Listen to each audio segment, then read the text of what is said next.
Dans le nom de Jésus. Merci Seigneur. Merci et nous disons shalom à tout un chacun de vous. Et nous disons béni et heureux mois de février 2026. C'est par la grâce que nous sommes là ensemble avec vous. Comme ces jours-là, Moïse qui pouvait dire, nous avons compté et personne ne manque. Alors toi aussi, nous avons compté, tu es présent. Nous disons merci à Jésus pour cette faveur. Nous disons merci à Jésus pour cette grâce. Nous disons merci à Jésus pour ces regards particuliers qu'il a apportés sur nos vies, afin que nous soyons parmi les vivants au nom de Jésus. Amen. Que mon Dieu vous bénisse. Je voudrais ce matin, par la grâce de Dieu, vous libérer le message qui va gouverner le mois de février. Alléluia. Je voudrais, par la grâce de Dieu, vous donner la pensée qui va conduire ce mois et qui est une pensée prophétique. Nous le savons tous que en ces lieux et dans cette vision que nous appelons le chandelier d'or, nous sommes gouvernés par des pensées. La principale pensée qui gouverne ces mois et cette année, c'est la pensée qui dit, c'est l'année de grands changements. Alléluia.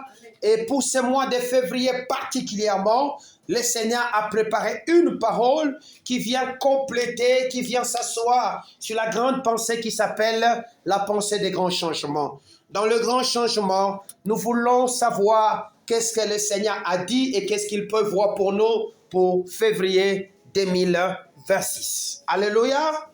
Que mon Dieu vous bénisse. Pour ceux-là qui étaient en communion d'esprit avec moi, et pour ceux-là qui ont tenu à prier avec moi pour que nous fassions notre traversée vers le mois de février, nous avions déjà notre thème. Alléluia. Nous avons bien passé une nuit de prière cette nuit et voici des pleins pieds, nous sommes dans le mois de février. Alors ce mois de février se porte la pensée ou la parole qui dit plus que vainqueur. Alléluia. Dis à ton voisin, plus que vainqueur. Je suis plus que vainqueur. Alors ce matin, nous allons lire quelque chose afin de comprendre comment et pourquoi nous sommes plus que vainqueurs. Nous sommes dans le livre de Josué chapitre 10, le verset 26 à 27, que nous allons compléter avec la parole dans Romains chapitre 8, le verset 37. Est-ce que je suis ensemble avec toi? Oui. Nous ouvrons nos Bibles dans la version Louis II 1910 et dans d'autres versions que vous pouvez avoir. Et nous lisons Josué chapitre 10e, le verset 26 au verset 27. Voici ce que la loi du Seigneur me dit au nom de Jésus-Christ. Après cela, Josué les frappa et les fit mourir. Il les pendit à 5 arbres et ils restèrent pendus aux arbres jusqu'au soir. Vers le coucher du soleil, Josué ordonna qu'on les descendit des arbres. On les jeta dans la caverne où ils s'étaient cachés et l'on mit à l'entrée de la caverne de grosses pierres qui y sont demeurées jusqu'à ce jour. Amen. Amen. Romains chapitre 8e, le verset 37e, dans le nom de Jésus-Christ. Amen. Nous lisons. Voici ce que la parole du Seigneur me dit au nom de Jésus-Christ. Le verset 37 de Romains 8 dit, « Mais dans toutes ces choses, nous sommes plus que vainqueurs par celui qui nous a aimés. » Alléluia. Amen. Mais dans toutes ces choses, nous sommes plus que vainqueurs par celui qui nous a aimés. Bien-aimés, comme vous allez le constater, le monde est jonché des obstacles. La marche chrétienne est jonchée d'opposition. Voilà pourquoi le Seigneur, rappelant ses paroles par la bouche de Paul, qui dit aux Romains, sachez que malgré toutes ces choses, nous sommes plus que vainqueurs. Ce matin, j'ai dit à quelqu'un, tu es plus que vainqueur.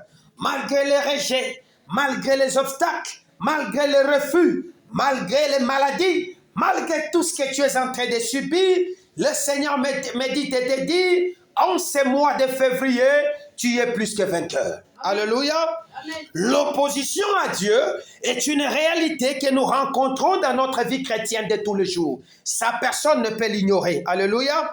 Et cette opposition est sujette des forces du mal qui cherchent à s'opposer à la volonté de Dieu et à détourner le croyant que tu es et moi sur le chemin de la destinée. Car ce chemin, le Seigneur lui-même l'a tracé. Ils savent que si moi et toi, nous marchons dans ce chemin, nous serons plus que vainqueurs. Qu'est-ce qu'il faut faire? Il faut les empêcher, afin qu'ils n'atteignent pas les objectifs que le Seigneur leur a assignés.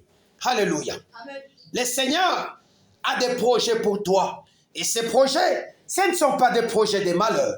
Le Seigneur a des plans pour toi. Ces plans, ce ne sont pas des plans de destruction, mais ce sont des plans de construction. Le Seigneur a une histoire à écrire avec toi. Et cette histoire, ce n'est pas la détresse, mais c'est une histoire de victoire. Le Seigneur a une histoire à faire avec toi.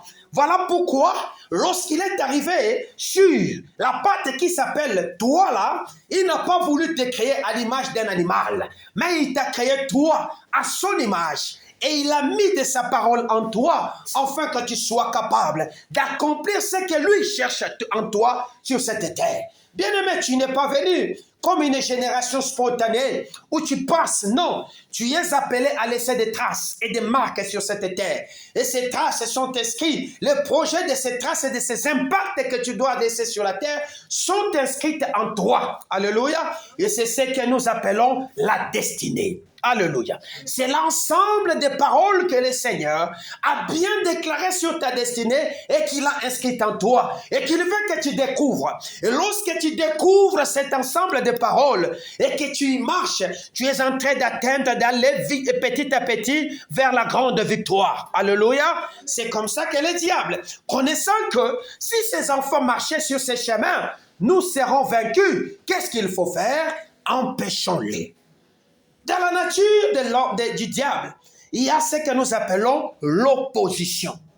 Dans la nature du diable, il y a ce qu'on appelle le mal. Il cherche à s'opposer à cette volonté de Dieu que je viens de te montrer et il cherche à te faire du mal. Voilà pourquoi le diable et ses démons cherchent à s'aimer en toi ce que nous appellerons la confusion et le doute pour que tu ne sois pas en train de marcher dans le but que le Seigneur t'a assigné, mais qu'il vienne faire quoi? Contrecarrer le plan de Dieu pour toi. Alléluia. Contrecarrer le plan de Dieu pour toi. Lorsque le diable a voulu contrer ses plans depuis la création, en amenant Adam et Ève à chuter, la Bible me dit, Dieu a tant aimé le monde qu'il a donné son Fils unique, afin de faire quoi? De ramener l'homme sur le modèle qu'il avait voulu que moi et toi, nous puissions être. Et depuis ce jour-là, nous avons quelque chose, une garantie qui nous permet, malgré que le diable ne se fatigue pas et qu'il soit toujours en train d'avancer, nous avons une arme que nous allons découvrir. Avec cette arme, lorsque nous l'utilisons, nous sommes plus que vainqueurs.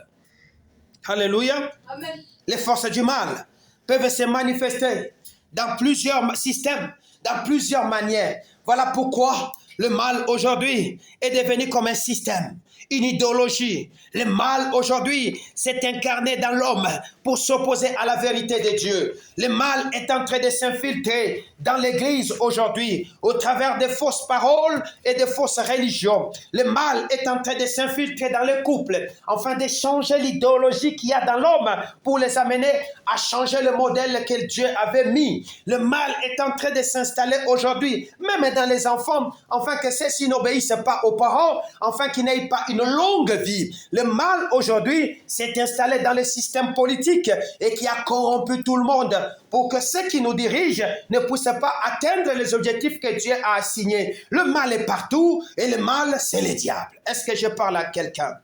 C'est ainsi que le Seigneur, on nous relate cette histoire de Josué, dans Josué chapitre 10, les versets 26 à 27, on nous montre comment Josué obéissant est arrivé à remporter la victoire face à 5 puissances que je peux appeler, ou à 5 entités que je peux appeler, ou à 5 royaumes. Alléluia. Josué était déjà dans Canaan. Josué venait de remporter une grande victoire. Et cette victoire qu'il venait de remporter, malgré l'opposition et la résistance qu'il avait connue, en perdant au moins 36 ou 37 personnes, il venait de remporter cette victoire. La renommée a commencé à s'étendre dans toute la contrée là-bas. Et alors, Gabaon, voyant que Haï venait de tomber, Gabaon va faire alliance avec Israël et ils vont dire, nous sommes avec toi. Lorsque les autres royaumes vont apprendre ces choses, notamment le royaume des Hébreux, notamment le royaume de Jérusalem, et tous les rois de cette entité là-bas, ils étaient au moins en nombre de 5, ils se sont réunis pour faire une alliance afin de combattre Israël. Ce qui se passe, c'est quoi? C'est que depuis janvier, ils ont vu ce que toi tu es capable de faire. La petite ville d'Haï qui t'a embrouillé beaucoup de temps et qui ne faisait que toi, tu ne remportais pas la victoire. Lorsque tu as marché sur Haï, ils ont compris, non, nous allons les perdre. Qu'est-ce qu'ils vont faire? Ils vont aller appeler les autres forces afin de venir te contrer. Voilà pourquoi le Seigneur me dit, ne les crains pas. Malgré toutes ces choses, sachez que vous êtes plus que vainqueurs. Alléluia. Amen. Ils ont dit que toi, tu ne sortiras pas. Et voilà que les portes étaient largement ouvertes. Ils avaient même mis des geôliers qui gardaient les frontières pour toi. Mais tu es allé en dehors de ces limites. Et ils se sont posé la question, comment est-ce possible? Nous qui l'avons emprisonné, comment est-ce possible? Il est allé encore plus loin. Nous allons le contrer. Ils ont appris. Je te l'ai dit. Peut-être que tu ne le connais pas. Ils ont déjà appris que toi là, tu es en train d'aller au-delà des limites. Alléluia. Ils ont appris que tu es en train de modifier les lois de ta famille. Ils ont appris que tu as vaincu les modèles sur lesquels ils avaient imposé sur toi. Ils ont appris que la maladie qu'ils avaient placée sur toi, tu l'as vaincue. Ils ont appris que la colère qui t'empêchait de transformer les opportunités, tu as vaincu cette colère là-bas. Ils ont appris que toi là, on n'utilisera plus ton énergie, c'est-à-dire ton intelligence, pour faire avancer les autres. Maintenant, tu vas te concentrer sur toi-même. Ils ont appris que tout ce qui t'est donné ne te fait plus rien. L'argent empoisonné qu'ils t'ont donné en début de l'année pour te voler la grâce, cette fois-ci, n'a rien fait. Voilà pourquoi ils sont allés chercher les autres rois pour se réunir autour de toi et te tuer. Est-ce que je parle à quelqu'un? Oui.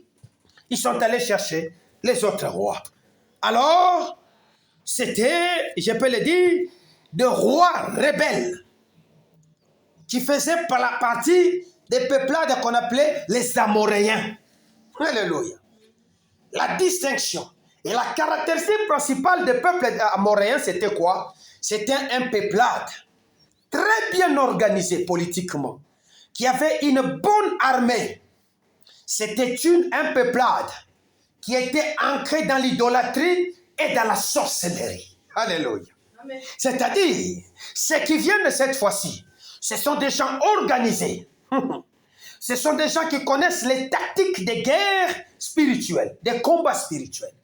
Ce sont des gens qui sont ancrés dans un système d'idolâtrie. Ce sont des gens qui prennent pour soubassement leur force dans l'occultisme et la sorcellerie. C'est ça, les Amoréens. Et ces jours-là, ils se sont réunis en un ensemble. Et cet ensemble était un ensemble de 5 royaumes. C'est ce que je vais te faire découvrir, ensemble avec moi. Il s'agissait du roi de Jérusalem, qu'on appelait Adoni Sédek, le roi de Jérusalem. Le roi de Jérusalem incarnait quoi? Alléluia. Le roi de Jérusalem incarnait la fausse religion, l'opposition à la vérité. Alléluia. C'est-à-dire quoi? Ils viendront cette fois-ci avec une forme de tactique basée sur la corruption morale et la perversion de la vérité. S'ils ne parviennent pas à pervertir la vérité qui est assise en toi, qui s'assoit en toi, qui dort en toi, qui s'appelle Jésus, ils vont utiliser des techniques ou des tactiques pour pervertir cette vérité que tu portes. Voilà pourquoi je suis en train de t'informer de ne pas t'étonner lorsque le discrédit viendra, lorsqu'ils vont chercher à ruiner et à saper ton honneur en disant faussement sur toi. Parce que ce sont des gens qui sont corrompus. Corrompus par la fausse religion, c'est-à-dire ce qui n'est pas vrai, ce qui est faux. Ils cherchent à ce que tu croies à ces choses et que tu marches avec eux. Or, Jérusalem en ces temps était bâtie et il incarnait ce modèle de religion, de fausses religions.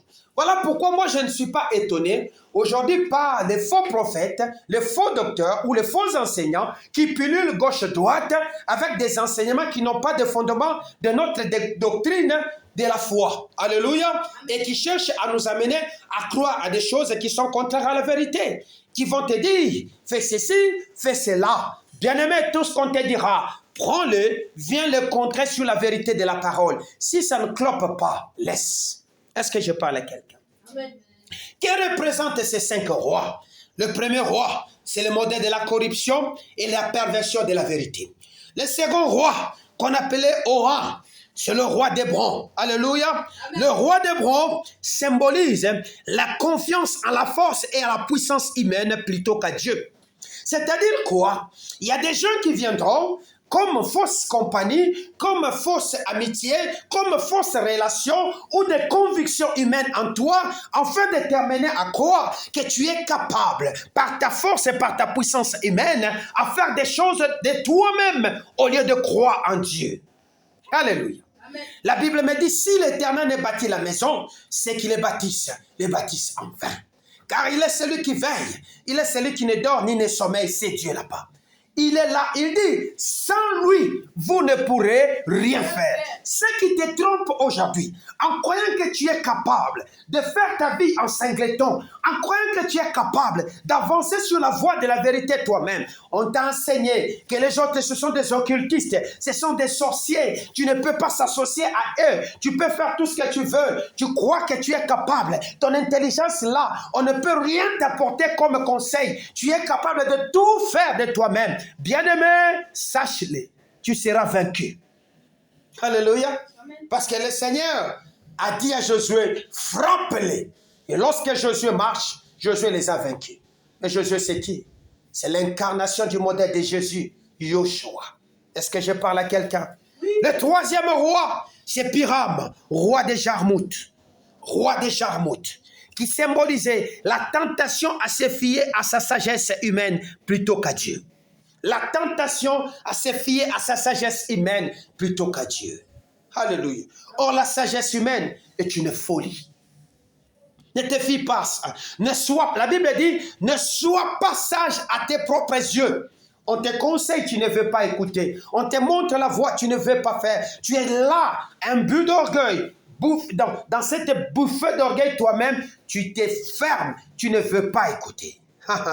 Et sage, selon la parole, c'est celui qui sait écouter, mettre la parole de Dieu en pratique. Alléluia. Car la sagesse de notre Dieu, c'est la crainte. C'est la crainte de notre Dieu, c'est le commencement de la sagesse. Oh, craindre Dieu, c'est quoi? C'est mettre en pratique ce qu'il t'a dit de faire. Que chacun reste à sa place. Alléluia. Amen. Que chacun obéisse. J'ai commencé par dire, Josué, obéissant à la parole de Dieu, a eu la capacité de vaincre ces divinités ou ces forces qui marchaient contre lui. Parce que lorsque l'écho est arrivé de la réunion occulte qu'il venait de faire, Gabaon, qui faisait alliance avec Josué, a alerté Josué. Il dit, viens au secours de tes serviteurs, car ils se sont liés pour marcher contre nous. Alléluia. Bien-aimé, toi qui crois être sage en toi-même, peut-être qu'un malheur est tenté de venir vers toi. Et que quelqu'un, la personne que tu ignores, la personne que tu minimises, la personne qui peut venir te sauver, tu es en train de dire, tu ne vas pas écouter de ce qu'il te dit. Bien-aimé, tu vas tomber. Est-ce que je parle à quelqu'un? Oui. Bien-aimé, tu vas tomber. 4e roi, c'est le roi Japhia. roi de Lachish, alléluia, qui représente la beauté et la séduction. C'est-à-dire quoi? La tentation de se laisser séduire par la beauté des choses du monde plutôt qu'à Dieu. Alléluia. C'est laisser séduire par son travail. C'est laisser séduire par les biens de ce monde, véhicules, maisons et consorts. Tout cela n'est que perversion et ruine. Les plus riches de ce monde qui a existé, qui s'appelait Salomon, à la fin de sa vie, il est en train de dire, vanité de vanité, tout est vanité. Le jour que tu comprendras que ce que tu cherches à amasser comme richesse aujourd'hui n'est que vanité, tu comprendras que te battre pour le bien de ce monde, ça ne représente rien. Alléluia. Cela ne veut pas dire qu'il ne faut pas en avoir. Il faut en avoir, mais ne fais pas de cela une priorité sur ton existence. Car la priorité des priorités devra être et doit être qui? Jésus. Est-ce que j'ai parlé à quelqu'un? Japhia était là, une ville qui se croyait en sa beauté, qui se croyait en tout ce qui était capable et qui pouvait séduire les gens avec ce qu'il avait. Tu crois aujourd'hui que tu peux nous séduire avec ton intelligence et que tu es le suprême des suprêmes, le summum de gloire? Bien-aimé, tu seras vaincu. Est-ce que je parle à quelqu'un? Les derniers rois qui faisaient alliance dans cet regroupement politique, regroupement qui faisait là pour attaquer, c'était Débir, roi d'Églon, roi d'Églon. Il représentait quoi? La violence et la destruction. Alléluia. Amen. En lui seul, il symbolisait la destruction et la mort que les forces du mal apportent. Vous voyez comment ils sont là? Le généraux des généraux, le puissant des puissants, ils l'ont mis là. Ils sont allés faire recours à lui. C'est-à-dire, ces messieurs devaient maintenant organiser ce qu'on appelle la tactique et la technique de destruction d'Israël avec son alliance avec Gabaon que tu as fait pour faire quoi? À te détruire et te tuer.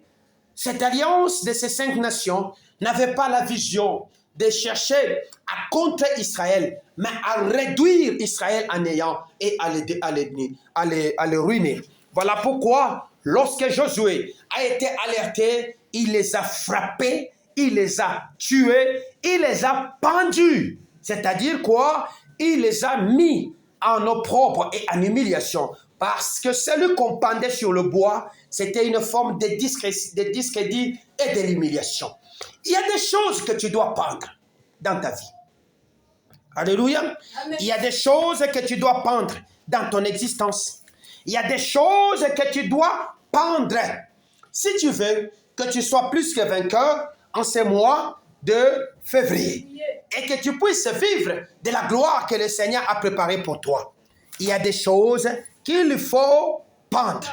Parce que le peuple qui marche vers toi, qu'on appelle les Amoréens, ce sont des peuples violents. Ce sont des peuples puissants qui pratiquent l'idolâtrie et qui pratiquent la sorcellerie. Je sais que depuis un certain temps, tu ne crois plus que la sorcellerie existe. Bien-aimé, la sorcellerie existe. C'est comme ça que lorsque vous allez chercher le mot sorcellerie dans la Bible, ça revient plusieurs fois. Et la sorcellerie, c'est l'art de manipuler le sort qu'on appelle pharmakeia. En quoi? En grec. Alléluia.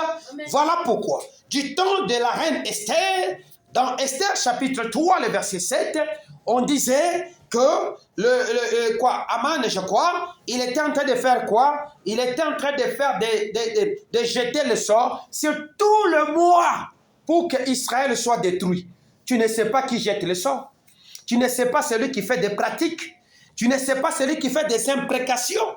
Tu ne sais pas celui qui est en train de gêner sur ton nom.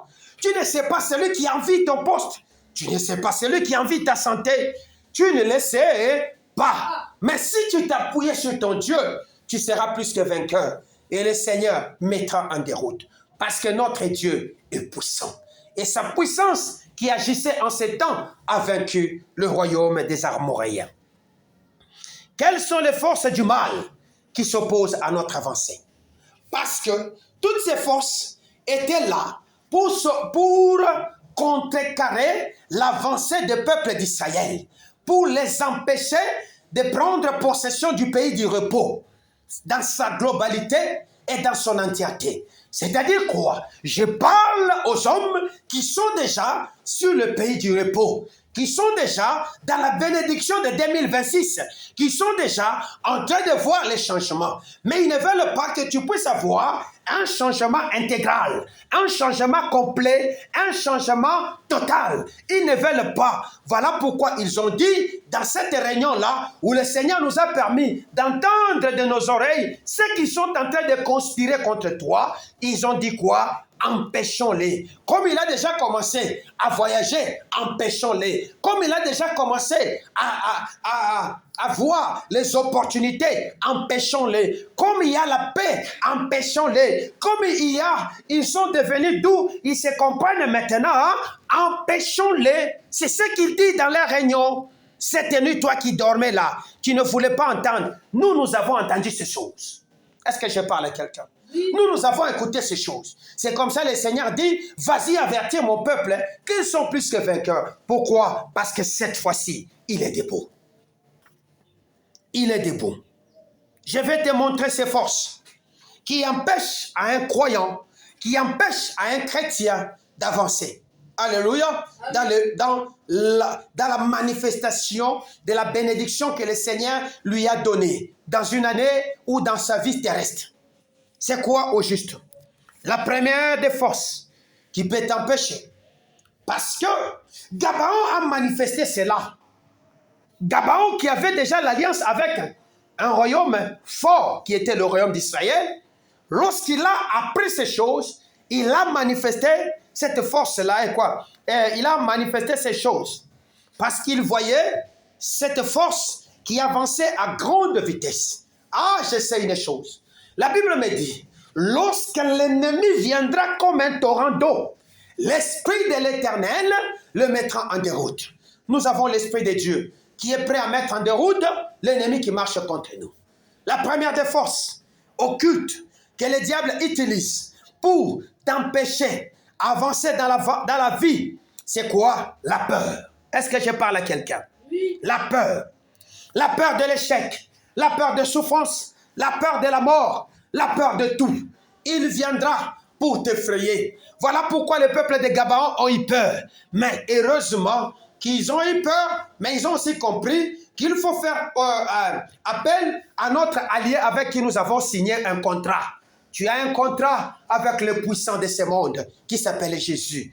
Lorsque les choses commencent à devenir ténébreuses et compliquées, la Bible me dit, quiconque invoquera le nom du Seigneur, il sera sauvé.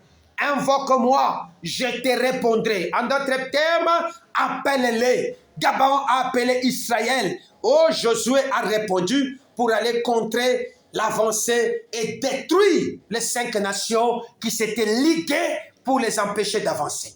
Il y a quelqu'un qui est là, que tu es en train de bercer autour de toi. Tu parles, je sais, d'ailleurs j'ai Jésus, laisse-les seulement qu'il parle. Papa, maman, pendant que toi tu dis ces choses, elle ou lui est en train de renforcer sur sa marmite satanique des stratégies. Cette fois-ci, il ne viendra pas pour aller chuchoter à l'oreille du chef, mais il est en train de marcher contre toi avec des sorts, des sortilèges, pour te rendre malade, que tu tombes, afin que lui ou elle prenne ta place. Est-ce que je parle à quelqu'un? Oui. Oh, tu as déjà appris cette stratégie. Parce que quelqu'un t'a dit, dans cette famille-là, ils sont puissants. Faites attention, ce sont des grands sorciers. Quelqu'un t'a dit, cet homme-là, non, ne t'associe pas à lui. C'est un puissant. Ils aiment l'occultisme. D'ailleurs, quelqu'un t'a dit ces choses pour t'effrayer. La Bible me dit, au moins 365 fois, ne craignez rien. Bien-aimé, ne les craignez pas, mais ce qu'il faut faire, invoque, appelle le secours qui est Yoshua Amashia. Est-ce que je parle à quelqu'un? Oui. Deuxième des forces qui empêche quelqu'un d'avancer dans la vie, c'est quoi? Le doute. Oui. Le doute est sur la puissance de Dieu, sur sa présence, sur sa parole. Depuis un certain temps, on te dit que c'est l'année des grands changements. Depuis un certain temps, on est en train de te dire, ne considère plus ce qui est ancien. Voici que le Seigneur est en train de faire quelque chose. Parce que toi, tu te réveilles sur cette terre et que tu avances chaque jour et que tu évalues le mouvement de tes comptes en banque et que tu évalues tes opportunités et que tu es en train de voir ce qui se passe autour de toi, tu as commencé à douter. Tu as commencé à avoir peur. J'ai parlé avec un homme de Dieu hier. Il m'a dit, ce n'est pas facile, la mission que le Seigneur confie à ses enfants. Imaginez que la même stratégie que le Seigneur me donne, je vais l'enseigner dans les autres églises. Là, ils réussissent. Mais quand je prends cette stratégie-là, je viens l'appliquer à l'église que le Seigneur m'a donnée, ça échoue. Je ne comprends pas. Et je commence même à murmurer et à douter pour savoir si c'est seulement vrai que le Seigneur m'a appelé dans cette œuvre-là. Je commençais à douter. C'est ça la stratégie du diable. Te faire douter pour te faire sortir sur le chemin de la vérité. Est-ce que je parle à quelqu'un? Oui. Oh, le Seigneur n'aime pas douter. Douter t'empêche de manifester une foi véritable. Douter t'empêche de vivre l'excellence de l'espérance dans Jésus-Christ. Voilà pourquoi vous ne deviez pas épouser ces choses. Vous doutez sur la puissance de Dieu qui est capable de guérir. Vous pensez que la médecine seule est capable de guérir. J'ai appris quelque chose hier, alors que j'étais en train de regarder un peu sur l'internet. J'ai vu une femme qui est sortie victorieuse d'un cancer de pancréas après de longs moments de prière. La prière à elle seule a totalement détruit les cellules cancérigènes. Alors qu'elle venait de perdre beaucoup d'argent en faisant des chimios, en allant d'hôpitaux en hôpitaux, en faisant des choses. Bien aimé, il existe deux formes de maladies. Il y a la maladie qu'on appelle spirituelle ou les maladies que Dieu autorise pour manifester sa gloire, comme c'était le cas avec Lazare, que Jésus disait, cette maladie-là, c'est pour la gloire de Dieu. Il y a ces maladies là-bas, où lorsque tu as ce genre de maladies dans ton corps, tu peux aller voir les devins, tu peux aller dans n'importe quel hôpital spécialisé, on ne trouvera pas de solution à cette maladie. Parce que la solution, c'est la gloire de Dieu, qu'on appelle comprimé, qui viendra dans ta vie pour agir. Mais il y a aussi des maladies démoniaques. Lorsque ça se manifeste, Jésus les guérit automatiquement. Est-ce que je parle à quelqu'un? Oui. Alors, croyez à la puissance de la présence de Dieu. Croyez à la puissance de sa parole. Croyez à la puissance de Dieu sur votre vie. Alléluia. Amen. Une autre force qui empêche et qui s'oppose à l'avancée des enfants de Dieu dans la vie et sur le chemin que le Seigneur a tracé, c'est quoi? La convoitise. Alléluia. Amen. La convoitise est reste parmi ce qu'on appelle les éléments piliers du triangle de la destruction que le Seigneur et le diable a monté.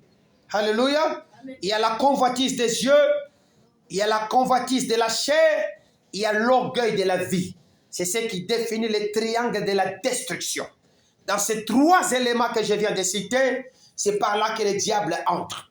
Or, toi, depuis un certain temps, au lieu de te contenter de ce que Dieu t'a donné, tu es en train de convoiter ce que les autres ont. Tu es en train de convoiter le pouvoir des autres. Tu es en train de convoiter la gloire des autres.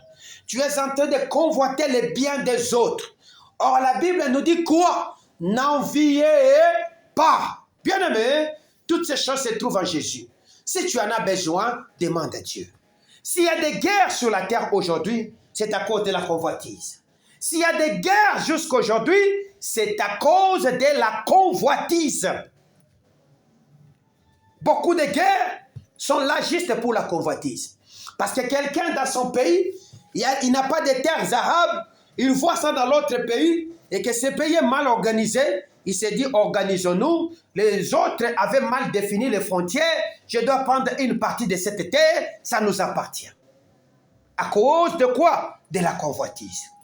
Dieu t'a donné un travail, limite-toi d'abord là que le Seigneur t'a placé. Ne cherche pas à faire ce qui va au-delà de ce que Dieu t'a donné comme mission. Sinon, tu seras bloqué sur la voie de l'avancement que le Seigneur t'a préparé. Une autre force que tu dois sortir de ta vie, c'est quoi? Que tu dois pendre, parce qu'on les avait pendus. C'est quoi? C'est l'orgueil qui nous fait croire que nous pouvons tout par nous-mêmes. Depuis un certain temps, tu n'aimes plus qu'on te conseille. Quand on te dit la chose, tu te mets dans cette colère-là et tu penses qu'on est en train de te détruire. Alléluia, amen. Est-ce qu'on est ensemble avec quelqu'un? J'ai bien dit Alléluia, amen. Bien-aimé, évolue. Crois dans ce que tu fais. Continue. Tu seras bloqué. À un moment donné, tu n'avanceras pas. Parce que c'est quoi? Lorsque le Seigneur nous parle, il veut que nous puissions faire quoi? Obéir. Ça ne sert à rien de faire la tétitesse. Obéissez à vos autorités. Obéissez à cela que le Seigneur a élevé en dignité sur votre vie. Obéissez aux personnes que le Seigneur a placées comme des guides sur votre destinée. Obéissez-les. Vous ne voulez pas obéir. Vous croyez que c'est impossible. Vous croyez en vous-même. À quoi sert de faire appel encore à eux? N'est-ce pas que vous êtes assez fort pour avancer vous-même? Avancez. L'orgueil précède, t'amène tout droit vers la chute. Mais l'humilité t'amène vers l'élévation. Humiliez-vous sous la main puissante de Dieu. Il vous élèvera au temps opportun. Or Dieu, est-ce que nous le voyons? Non. Dieu, c'est l'incarnation d'une parole dans un homme qui s'appelle Jésus. Et cette parole-là peut habiter un homme physique que tu es et que je suis. Et venir avec ces paroles-là sous la forme de paroles de connaissance, la forme de paroles de sagesse, la forme de révélation, la forme de prophétie pour te dire, maman, papa, enfant, ce que tu fais, c'est mauvais, rentre sur la voie. Mais si tu ne veux pas écouter, alléluia, vous allez faire quoi? Être détruit. Lorsque vous lisez la prière de Daniel dans Daniel 9 et qu'il est en train de prier en disant, les 70 ans se sont écoulés, comment se fait-il que nous ne sommes pas sortis? Il dit quoi? Nous n'avons pas écouté tes prophètes qui ont parlé de ta part. Il dit ça dans sa prière. Lorsque tu refuses d'écouter les prophètes qui parlent de la part de Dieu, c'est-à-dire, tu refuses d'être conduit par Dieu, ce que tu es en train de mener comme combat sur le chemin, le champ de bataille, ne sera que échec, ne sera que destruction pour ta vie. Est-ce que je parle à quelqu'un? Il y a une autre force qui empêche quelqu'un à célébrer et avancer dans la voie de la vérité et dans l'accomplissement de sa destinée. C'est quoi? La culpabilité. La culpabilité qui t'empêche de t'approcher de Dieu et de recevoir son pardon. Depuis que tu as péché, tu crois que Dieu ne peut pas pardonner et que tu as fait un crime terrible, impardonnable. Alors tu te dis, ça sert à quoi? Dieu ne me pardonnera pas. Le diable t'a convaincu. Alors depuis ce jour-là, tu t'es lancé dans un désordre de vie et qui fait qu'aujourd'hui, rien ne progresse. Tu te bloques toi-même. Je t'en supplie, au nom de Jésus, reviens pour que ça ne soit pas encore trop tard. La dernière des forces que je peux énumérer dans ces catégories de forces qui s'opposent aux enfants de Dieu et aux croyants, les empêchant d'avancer et d'accomplir la volonté de Dieu, c'est quoi? La sorcellerie et l'occultisme. Bien-aimé, la sorcellerie existe. Lisons Esther, chapitre 3, le verset 7. Est-ce qu'on peut parler? On peut lire. J'aimerais qu'on la lise dans 2 versions. Quelqu'un a une autre version parmi nous et qui va nous le lire? Pardonnez-moi.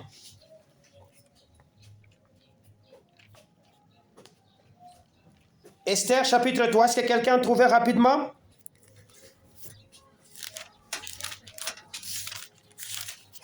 Chapitre 3, 7. Avance ici et pas après. Lis à haute voix. Comment se fait-il que je traîne? Lisons au nom de Jésus. Au début de la 12e année du règne de Xerxès. Le premier mois, ou mois de Nissan, Haman fit jeter les les dés, qu'on appelait Pourim, pour savoir quel jour et quel mois serait favorable à ses plans. Le sort tomba sur le 12e mois ou mois d'Adar. Amen. Amen. Ça, c'est dans la version français courant. Est-ce que quelqu'un a une autre version pour nous le lire? Chapitre 3, 7. Esther chapitre 3, nous lisons au nom de Jésus dans la version Seigneur. Le premier mois, c'est-à-dire le mois de Nissan de la 12e année du règne de Xerxès, Aman fit tirer au sort ce qui s'est dit pour, en passant en revue un jour après l'autre, un mois après l'autre. Le sort tomba sur le 12e mois qui est le mois d'Adar. Amen. Au premier mois, qui est le mois de Nissan, dans la version Louis II, la 12e année du roi Azurius, on jeta les purs, c'est-à-dire les sorts, devant Aman pour chaque jour et chaque mois, jusqu'au 12e mois, qui est le mois d'Adar. Alléluia. J'aime cette version. Chaque jour, on jetait les dés. Chaque mois, on jetait les dés. Jusqu'au 12e mois, pour connaître les meilleurs moments pour te faire du mal. Bien-aimé, la sorcellerie existe. Qu'on ne te dise pas que ça n'existe pas. Et dans chaque famille, il y a des sorciers. Dans chaque entité, il y a des sorciers. Dans chaque ville, il y a des sorciers. Et dans chaque coin, il y a des hôtels qu'ils fabriquent, qu'ils doivent alimenter en sang, en énergie. Voilà pourquoi tu dois faire très attention, parce que le diable existe. Le diable n'a pas l'omnipotence, n'a pas l'omniprésence, n'a pas l'omniscience. Il travaille dans un réseau bien formé. Et parmi ces réseaux, il y a une branche qu'on appelle la sorcellerie et l'occultisme, qui sont des versions physiques sur la terre avec lesquelles il travaille avec des entités et des forces invisibles pour t'arrêter. Je te dis, si toi tu veux ignorer cette capacité là-bas, tu seras détruit. Parce qu'ils utilisent les sorts, ils utilisent la magie dans toutes ces composantes, noir, rouge, jaune, je ne sais pas si c'est comment ça existe. Ils utilisent tout ce qui peut exister, ne serait-ce que pour arriver à bloquer quelqu'un. Voilà pourquoi ils jettent des maladies, ils font des réunions. Vous ne savez pas ce qui a été décidé pour 2026. Combien de doses, de quantités de sang que le diable a besoin. C'est comme ça que vous allez voir des guerres être provoquées en désordre.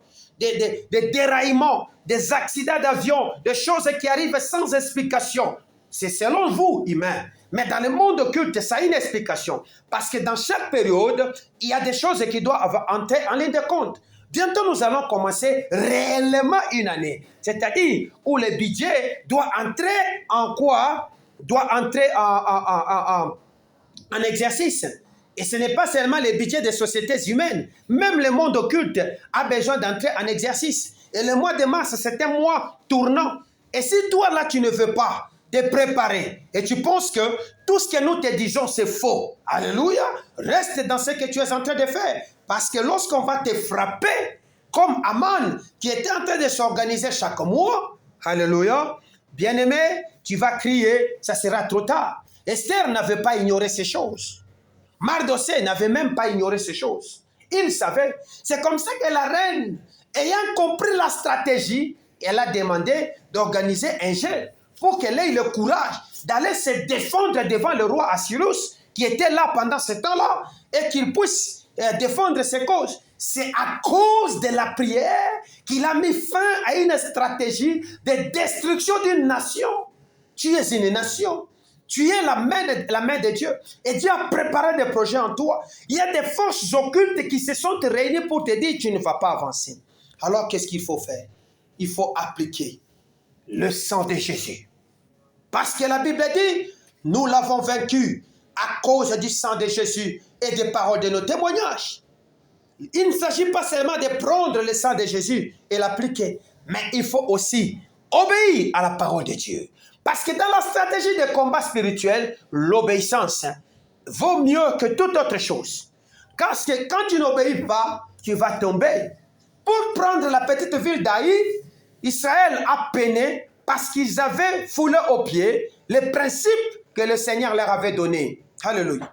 Cette année, le Seigneur a donné des lois, a donné des principes avec lesquels nous devions marcher si nous voulons voir le grand changement arriver. Si nous voulons rester à nos postes, bien-aimés depuis un certain temps, pour voir que ton énergie spirituelle a tellement diminué et qu'on est en train d'utiliser cela, bien-aimé, tu es devenu flemmard, tu es devenu paresseux, tu n'as plus le courage de tenir même une minute devant la présence de Dieu. Tu dors en désordre, tu ne pries pas. Bien-aimé, tu seras détruit bientôt. Parce que je vois 5 forces qui sont en train de venir vers toi pour t'arracher ce que le Seigneur a mis sur tes mains. Mais si tu as le Seigneur avec toi, tu sortiras victorieux.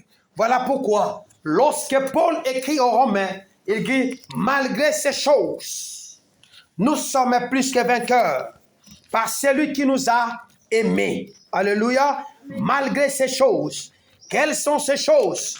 Nous allons lire 6 et 7.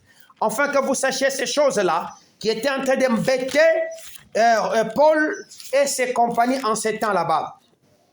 Au verset 7 et 6, je commence même au verset 5. Ceux en effet qui vivent selon la chair s'affectionnent aux choses de la chair, tandis que ceux qui vivent selon l'esprit s'affectionnent aux choses de l'esprit. En effet, et l'affection de la chair, c'est la mort, tandis que l'affection de l'esprit, c'est la vie et la paix. C'est l'affection de la chair qui est inimitié contre Dieu, parce qu'elle ne se soumet pas à la loi de Dieu et qu'elle ne le peut pas. Or, ceux qui vivent, ceux qui vivent selon la loi, alléluia, et ceux qui vivent selon la chair ne seront pas plaire à Dieu. 37. Bon, allons, 36. Selon qu'il est écrit, c'est à cause de toi qui nous mettent à mort tous les jours, qu'on nous regarde comme des brebis destinées à la boucherie. Mais dans toutes ces choses, nous sommes plus que vainqueurs par celui qui nous a aimés. Alléluia. Amen. 34, il dit, qui condamnera? Christ est mort, bien plus qu'il est ressuscité. Il est à la droite de Dieu. Il intercède pour nous. Qui nous séparera de l'amour de Christ? Serait-ce la tribulation? Première chose. Ou l'angoisse? Deuxième chose. La persécution? Troisième. La faim? Quatrième. La nudité? Cinquième. Les périls? Sixième. L'épée? Septième. Est-ce que vous avez compris ces choses? Oui. C'est souvent ces choses qui poussent que les gens commencent à faire quoi? À convoiter. Dans ces choses, les gens commencent à douter lorsqu'ils n'en ont pas. Dans ces choses, ils commencent à avoir peur du lendemain, de souffrir. Ils commencent à s'imbiber de l'orgueil et ils ne savent plus avancer. Paul dit, malgré ces choses, nous sommes plus que vainqueurs. Alléluia. C'est vrai que Josué les avait vaincus, mais toi, tu es plus que vainqueur. C'est-à-dire au-delà de la victoire. Février, c'est le mois de plus que vainqueur. Février, c'est le mois de plus que vainqueur. Qu'est-ce qu'il faut faire pour être plus que vainqueur? Il faut clouer ces forces qui sont en toi sur le poteau, comme le 5 rois qui avait cloué la sorcellerie, cloué l'occultisme, cloué la culpabilité, cloué l'orgueil, cloué la convoitise, cloué les doutes, cloué la peur, cloué tout ce qui est de négatif sur le poteau et prendre ce qui est de Jésus. Parce que Jésus a fait un travail parfait. Clouer ce qui est de la chair sur le poteau. Car ce qui est de chair est en inimitié avec ce qui est de l'esprit. Le changement doit être d'abord mental. Le grand changement de ta mentalité produira des effets sur le plan physique si tu permets au Seigneur de le faire en le clouant à la croix. Je parlais à quelqu'un. Voilà ce qui va se faire pour le mois de février. Est-ce qu'on est ensemble avec quelqu'un? Acclamons Jésus.